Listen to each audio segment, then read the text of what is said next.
नमस्कार मित्रांनो, पालकमंत्री हेच कृषी मंत्री असल्यामुळे 2020 खरीप पीक विम्याच्या आशा पल्लवीत. आमदार लक्ष्मण पवार, धनंजय मुंडे यांचे सक्त निर्देश, तर आमदार लक्ष्मण पवारांचा सततचा पाठपुरावा कामी येणार.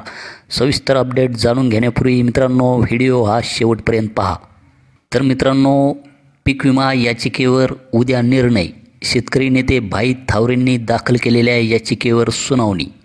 बीड जिल्ह्यातील 2020च्या खरीप हंगामाच्या पीक विमा प्रकरणी शेतकरी नेते भाई गंगाभिषण थावरे यांनी छत्रपती संभाजीनगर खंडपीठात दाखल केलेल्या याचिकेवर 1 फेब्रुवारी रोजी सुनावणी होणार आहे. यावेळी न्यायदेवता शेतकऱ्यांच्या बाजूने फैसला निर्णय देऊन न्याय देईल अशी अपेक्षा भाई गंगाभिषण थावरे यांनी व्यक्त केली आहे. थावरे म्हणाले की 2020मध्ये झालेल्या अतिवृष्टीमुळे शेतकऱ्यांचे मोठे नुकसान झाले होते. या खरीप हंगामात जिल्ह्यातील शेतकऱ्यांनी मोठ्या प्रमाणात पीक विमा भरला होता.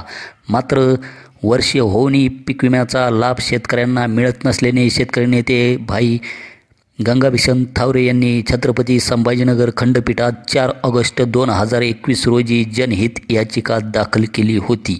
या याचिकेवर काही सुनावण्या झाल्या, मात्र 1 फेब्रुवारी रोजी जिल्ह्यातील शेतकऱ्यांच्या पीक विमा प्रकरणी अखेरची सुनावणी होणार आहे. यावेळी शेतकऱ्यांच्या बाजूने निकाल देऊन न्यायदेवता न्याय देईल असा विश्वास भाई थावरे यांनी व्यक्त केला आहे.